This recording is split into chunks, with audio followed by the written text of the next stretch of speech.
When someone else is controlling your life like that, it means that you don't get to decide whether you're going to have a good day or a bad day. And you want so badly to have a good day that you run around doing all kinds of pleasant things for them, not for you, but for them, to make them happy, just so that you won't have a bad day, just so that you'll have an ordinary day. And an ordinary day is something that they don't put up with for themselves.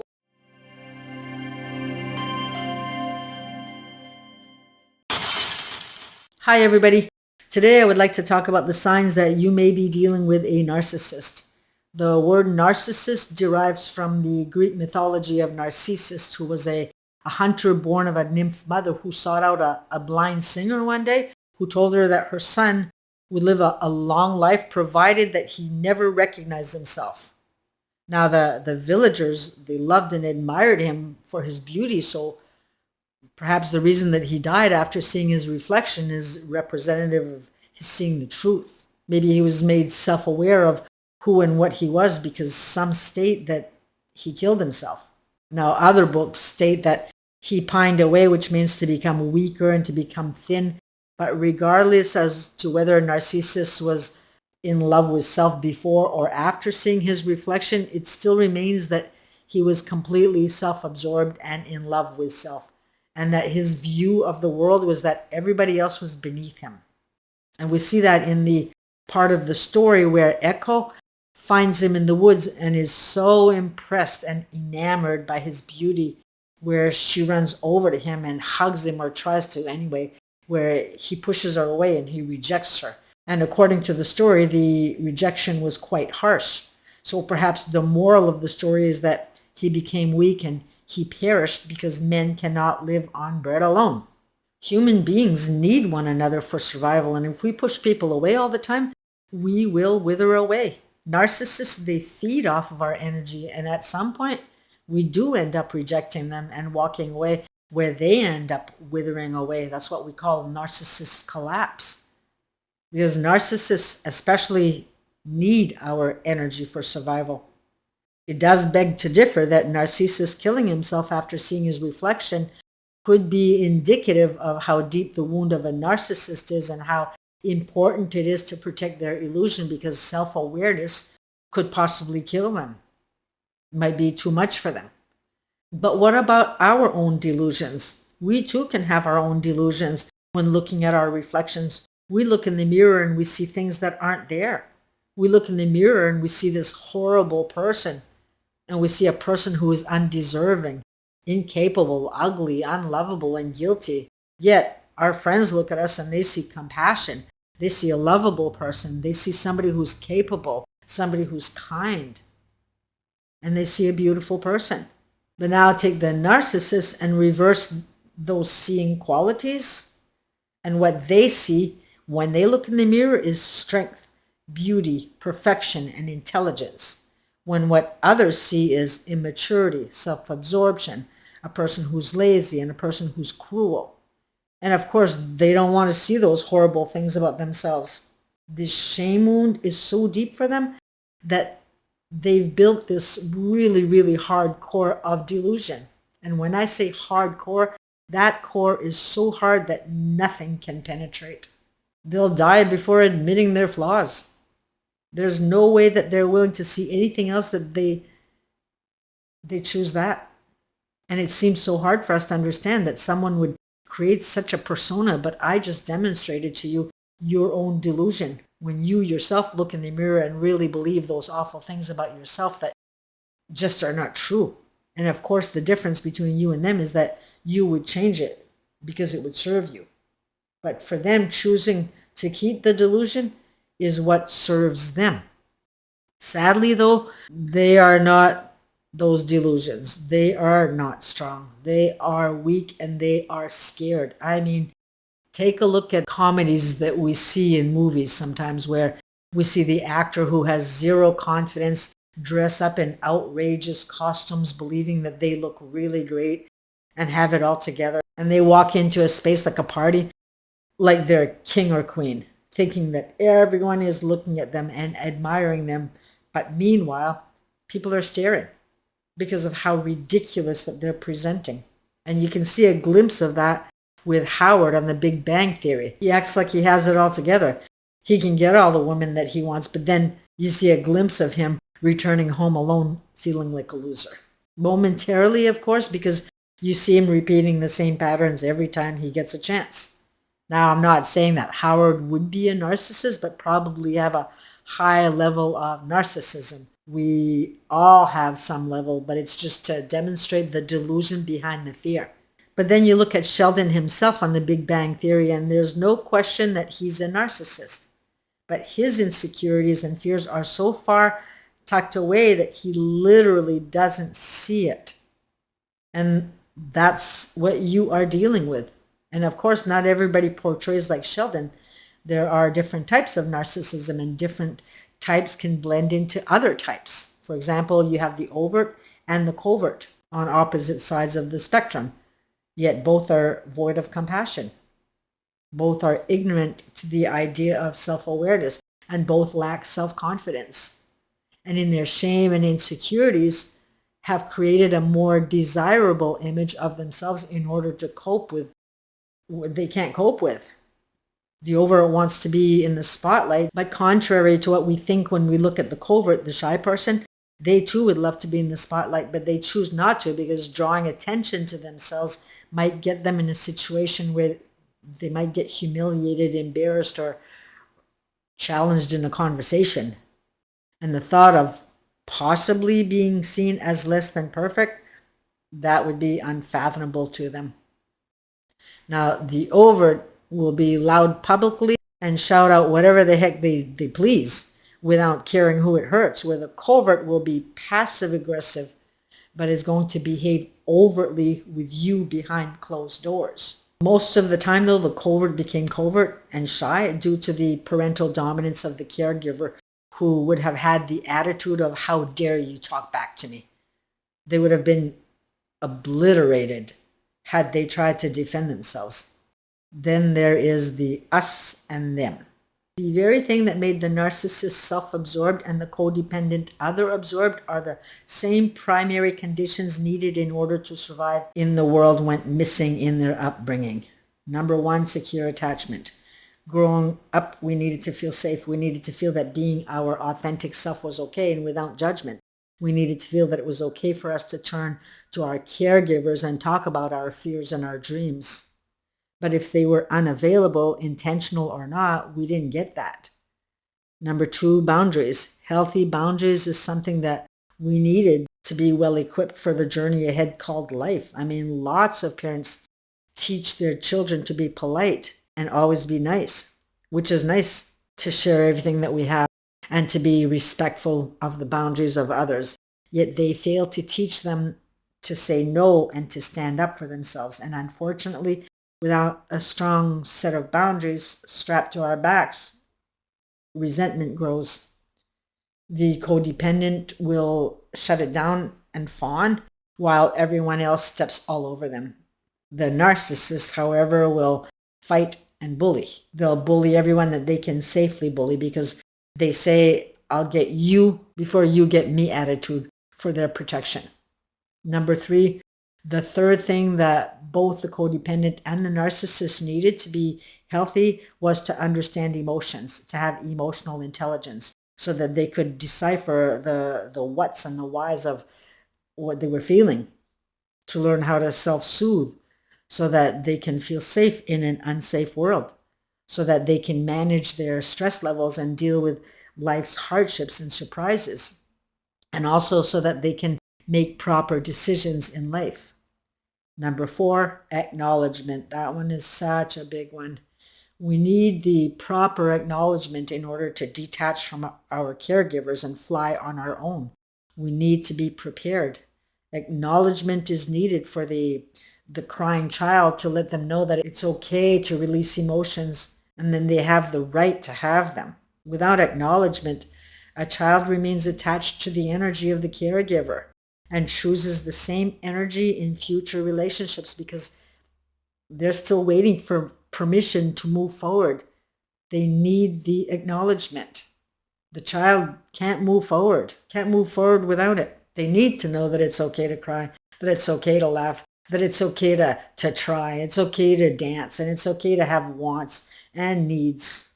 And when the caregiver never takes interest in what the child is needing, they end up feeling that they don't have the rights to be who and what they want to be. In the last couple of years, the percentage of narcissism has gone from 1% of the population to, I believe it's 5. And that is massive. That is epidemic level.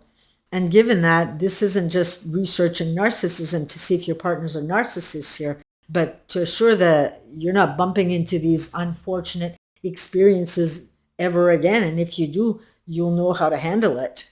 You'll know when to walk away before the fire gets too hot. Knowledge is the very first step towards our healing process. So let's take a look at a list of what to look for. Number 1, entitlement. They have a right to everything. Don't you know that? They have the right to everything that belongs to you, and you have no right to theirs. It's okay that they have all of your passwords, but theirs are locked up tightly. You can work like a horse all day, come home, bathe the children, make dinner, clean up the mess as they sit comfortably resting on the couch while you scrub dishes. And when you're finished, they're entitled to a massage. Number 2, grandiosity. They are better than everyone. They are superior. You are beneath them. Number 3, no communication. There's zero communication regarding any issues that you would like to resolve. There is no communication of any kind, and that includes laughter and intimate talks about your dreams and your interests or your beliefs. Conversations are always one-sided. It's about their interests, what they want to talk about. They speak, you listen. If you do get to talk, they get fidgety and look at their phones or roll their eyes at the stupidity of your opinions. Or they're going to debate everything that you have to say, including the smallest of things like pointing out the talented singer on the Voice, which is going to turn into a list of why they are terrible singers. Number 4, controlling. Now, what can I say about that except that when someone else is controlling your life like that, it means that you don't get to decide whether you're going to have a good day or a bad day. And you want so badly to have a good day that you run around doing all kinds of pleasant things for them, not for you, but for them, to make them happy, just so that you won't have a bad day. Just so that you'll have an ordinary day. And an ordinary day is something that they don't put up with for themselves. But that's a good day for you. Number 5, Jekyll and Hyde. Savior behavior. When the saving that they gave you was due to the behavior that they displayed, they are going to be so sweet and so considerate, bringing you aspirin and water and making soup while you're lying in bed with a massive headache, when the headaches stem from the stress levels that they put you through when they created a major fight with you. Number 6, they are irresponsible. And you might have forgotten about when you met them, how they had no vehicle. And at that time, you just chucked it up to bad luck. They were down on their luck. Or maybe the bad luck was the reason that they didn't have their own place. So pay attention next time to how long they've been at the same job if you are back on the dating scene. Are they making their child support payments? Or is this something that's even ever mentioned? Narcissists do not take responsibility for anything. They are above that, and everybody owes them. They don't take responsibility for their actions even when you have proof. They'll deny everything that they've done. Number 7, blame. You are the scapegoat. You are to blame for anything and everything. If they call you horrible names and yell at you, it's your fault for triggering that response in them. Number 8, they can't take criticism of anything ever. Any slight they perceive is met with wrath. You are constantly walking on eggshells because the moment that you don't, you'll be attacked again. You never know if asking them if they can bring a cup in from outdoors or if they had a bad day is going to cause you a week in jail. They are so hyper-vigilant that they hear things that you never said in what you said, or it's the way that you said the word, or you had your hand on your hip while speaking. Just crazy, crazy, crazy stuff. Number 9, smear campaigns.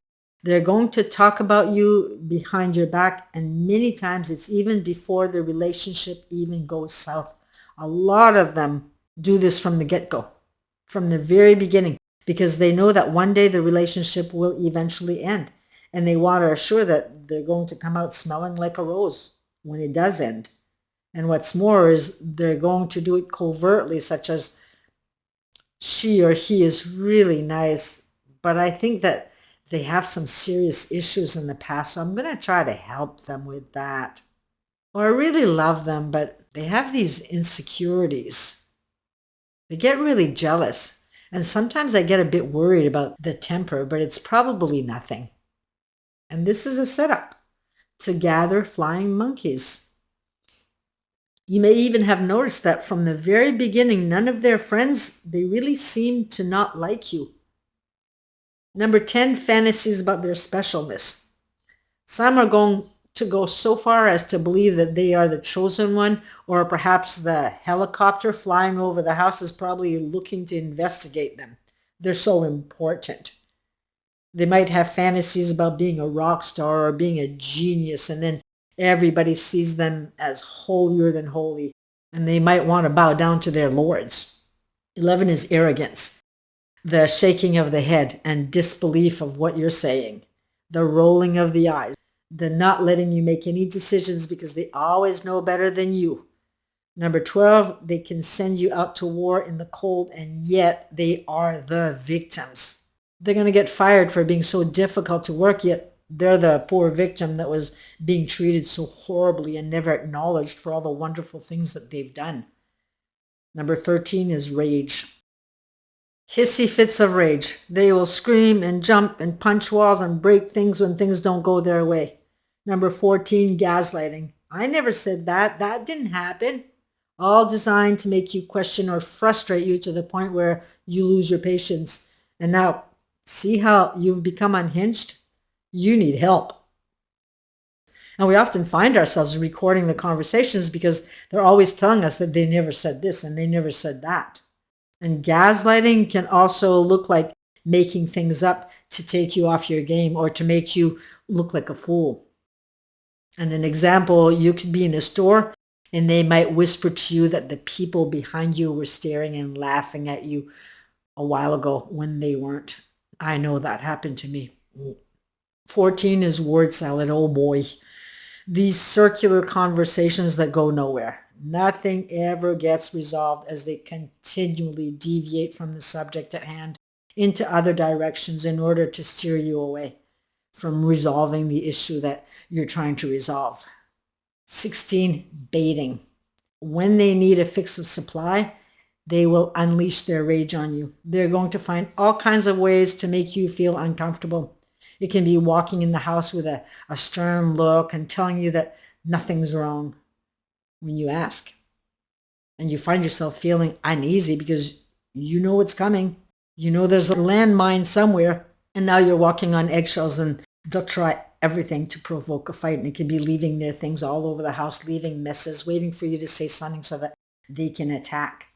And 16, am I at 16? I don't remember. Let's say it's 16, passive-aggressive, which is what I described in the baiting. They're not going to talk about what's bothering them. Instead, they're going to find ways to get back at you without you knowing why you were attacked. And what I mean by attacked is anything from snark remarks in the disguise of a joke to canceling an important event that you had planned with an excuse that they had to work. Now, I started this conversation with Narcissus and his downfall, but what about Echo in this story? What can we learn from Echo?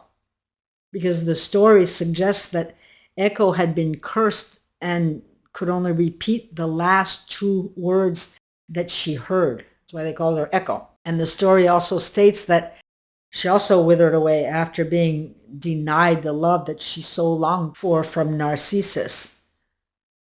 I guess what I can derive from that is that when we give our lives over to a narcissist, or anyone really who tries to control us, we end up having no voice at all. Echo was only echoing back what somebody else was saying. It was not her own words. We no longer choose our thoughts and opinions. We too only echo back what the narcissist wants, what the narcissist believes, and what the narcissist says goes. As per her withering away like that because of the rejection, we too are withering away in the presence of the narcissist, continuously rejecting our very being.